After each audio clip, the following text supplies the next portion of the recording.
What about Mr. Wright? What about him? What about Kevin? And even Rob, or man, boy, your dad? And all the niggas you and your little motherfucking minions done plotted on in between. Tiana, Khadijah, Lenny, Carvel, him, her, him, bodies! I'm sure we're all familiar with this iconic Snowfall clip. And on the surface level, this may just be an entertaining scene, but I'm here today to explain how this is the turning point of the series and the beginning of the downfall of Franklin Saint. To get a bit of a background to explain the situation, Franklin is currently at the wedding of his Uncle Jerome and Aunt Louie, who he's business partners with and been working with since the beginning. But at this moment, they're not seeing eye to eye, which aids to the downward spiral of Franklin. But at this wedding, the character Scully, a former foe, now ally of Franklin, puts LSD in some of the food at the wedding as a quote-unquote gift. LSD being a psychedelic drug makes everybody trip out slowly, but nobody is seeing worse than Franklin. Wouldn't do that shit, nigga. Oh, ain't no friendly faces out there. Only just desserts. Who are you? I guess the better question is, what have I become? What have I become? A lot to think about with this line alone. Franklin's growth throughout the show is apparent, and a big part why I like it so much. But his growth in becoming the man he turned into, accomplishing all he did, eventually became his downfall. Because with all his growth came an ego, which is usually when people start to falter, as ego can lead people to think they can accomplish more than humanly possible. I don't know what the fuck you're talking about, man. Your life. Your life is my failure. What? You messed it up. I messed it up for you. What? Sitting in some shitty-ass cubicle? Wiping the white man's ass?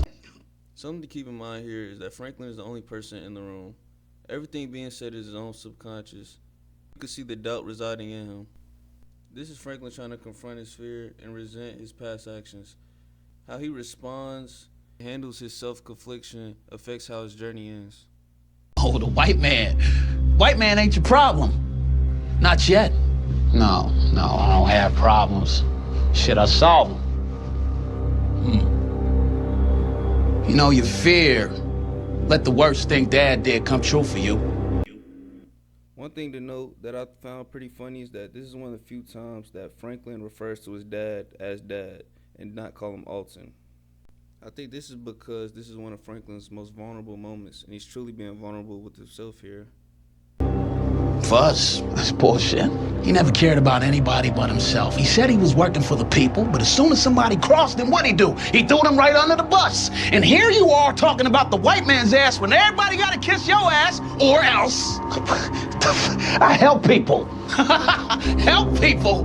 My God, you listen to yourself? God damn, nigga. His subconscious speaking out here really is showing that the old Franklin that would never take a life is still in there. And his growth as a person was really him creating a new persona that did what he felt needed to be done, despite his actions being against his intrinsic nature. What about Mr. Wright? What about him? What about Kevin? And even Rob, or man, boy, your dad? And all the niggas you and your little motherfucking minions done plotted on in between. Tiana, Khadijah, Lenny, Carvel, him, her, him, bodies! They're all dead. That's how you help Franklin? Despite not showing it, he has a lot of guilt for everything that happened and what he felt he had to do to get where he is. The first person he sees on this psychedelic trip is his old friend Rob. Rob was one of the few people Franklin trusted until he found out Rob was on the pipe. After he found out, he felt he couldn't trust Rob anymore and killed him. Rob coming back and confronting Franklin in his hallucination shows the guilt Franklin has, and the subconscious mentioning the other people who had died in the process shows the guilt and regret he has for everybody else.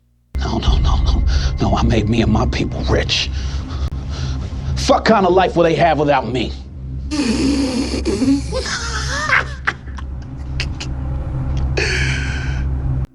Doubt and ego on full display here. You see the ego with Franklin's persona as he claims that the people around him wouldn't have nothing without him. And on the inside, Franklin doesn't even believe that, as his subconscious reaction is to just laugh at the statement. Franklin's internal conflict is deep, and with this level of uncertainty amongst himself, it makes it almost impossible for him to win in the end. They don't see it that way, and they never will. And you don't see it theirs. And that's why this whole thing's about to fall apart. This statement was more true than even he had realized. Before this conversation he had with himself, during his psychedelic trip and in between hallucinations, Franklin gets real paranoid and calls his plug and CIA agent Teddy McDonald. On this call, he tells Teddy that before Teddy can kill him, he will kill Teddy. This leads Teddy, who never truly valued Franklin, to enact his plan on being able to take Franklin's money if he ever needed. Nothing's gonna fall apart. I can still save it.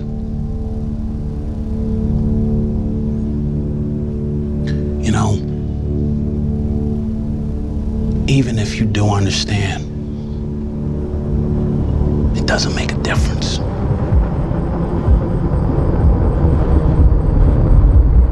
And yeah, it didn't make a difference as he kept trending in the same direction, and because he didn't pivot, his fear for failure became reality.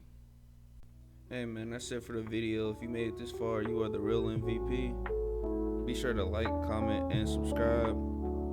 If you've seen the show, let me know if you agree with what I'm saying, and if you haven't, hopefully I influenced you to, watch the show. It's a really good show. But hey man, anyways, comment what you guys want to see next. Yeah, I think I'm starting my rewatch of Snowfall soon. If you want more Snowfall vids, just let me know. Peace.